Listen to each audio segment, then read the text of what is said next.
Glen Oak Christian Church Nursery School. Later it was called Preschool, but at the early times, back in 1969, nursery school was what was just beginning to be needed and to be popular. We began when Jack Austin was our minister at the church and Chuck Heyer was our associate. And one day Jack Austin called me in. He wanted to see if there would be a way of starting a nursery school using some of the rooms up on the second floor that are not used in the weekdays. And I had been teaching at St. Paul's Episcopal Church for 2 years with 4-year-olds, so I guess he thought I knew how to do this, maybe. So we planned a 6-week spring program. I think that was in February or March that we got together. And so we planned a 6-week spring program, April and May, for 4-year-olds, just to see if we had the resources and the ability to actually start a good program. It would be 3 days a week, Tuesday, Wednesday, and Thursday from 9 to 11:30 a.m. And it was always a part of our Christian education program. Laura Burwright was our chairperson of Christian education, and she was very good because she worked as a social worker, and she knew there were families that it would really benefit them to be able to have something for preschool children. So I was the teacher, and we hoped to find out if we could do it. And the church was always behind all of it, and that was the strength of the whole program over 39 years. We had 10 children at that time, and it just went very, very well. So by doing that, we planned one in the fall then to be a year-round school-type program. And at that point, the year we counted as 69 and 70.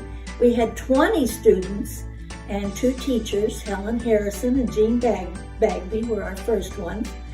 And we offered children either 5 mornings or 3-day program or a 2-day program. So, we could meet whatever they would like to do. Now we had to get licensed though before we were ever able to even think of doing that. And so we were licensed through the Illinois Department of Children and Family Services at that time. We could not be a daycare center later when daycare became so needed for families because they were needing both parents to work, or they simply wanted their children to be able to have something before kindergarten. And so we couldn't be a daycare program because we were on the second floor of the church, and daycare programs have to be at ground level. So that first year went very, very well. And for the next 39 years, we just grew and grew and grew. And we grew to the point we were using 5 different classrooms upstairs. And we used another room for music room. And the church was very open to us that we could go use the kitchen for baking or cooking, making cookies or things like that with children. And we could even just use the sanctuary sometimes. Reverend Merrick was one of the favorites. He wanted to have the children come in, and he sat there on the chancel, and they would sit right below the steps, and so he could, give them a feeling of what being in church was like. And they could talk about their churches if they already were a part of that. There was a period of time then when we realized there were children who needed to come but couldn't afford to. So even the church was helpful, and let's provide some scholarships for children who we need to find and get into the program for their good. And so that has always continued all the way through all those years. Our staff, we ended up having a lot of staff, of course. I think 12 to 14 was about when we got to our highest count of children. And as teachers, there were courses that were beginning to be made available for us because childhood preschool education was becoming a very, very important thing. We were even able to work with the Peoria Public Schools when they had some special needs children who needed a room. They really did not have enough rooms for this new kind of thing they wanted to offer.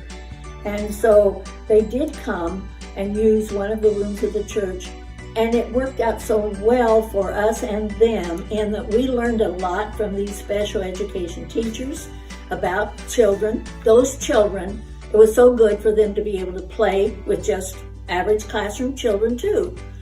So that was a very good thing, and we kept that up for the rest of the time. In looking at our history of all that the church supported in so many ways, people would provide us with materials, snack foods, donations toward those scholarships. We even had one gentleman who would go and pick up some of those children and pick them up and take them home. And so there were lots of ways that the church just provided things. People even now have good memories of all those preschool days, especially the neighborhood children and families, even families of other faith. We were a strong pull for them, and they were willing to come to a church that was not part of their faith, but that they wanted their children to be there for the educational reason. I'm always impressed by the dedication of the staff, the people. We all had to work at it because it was all a new thing, but they were people who just loved children, and so I admire them so much. And the church office staff even was so dedicated in helping us with anything that had to be sent home in writing. It is so good now that I still see some of these very adult children who are accomplishing things in their lives, and we had them when they were just little ones. It was so good. We closed in the 2006-2007 year because we had shrunk in size due to that need of families needing their both parents to work, and the public schools had begun to provide these many programs for early childhood at no cost, of course. So just this newest provision and the importance of early childhood education was a good thing that we got to be a part of. And then the need for us was taken over by the school systems and other private daycares. Daycares offered preschool along with their daycare program. So we could not do that, so we sort of dwindled down to zero, but still with lots and lots of memories, good memories. It's a wonderful experience.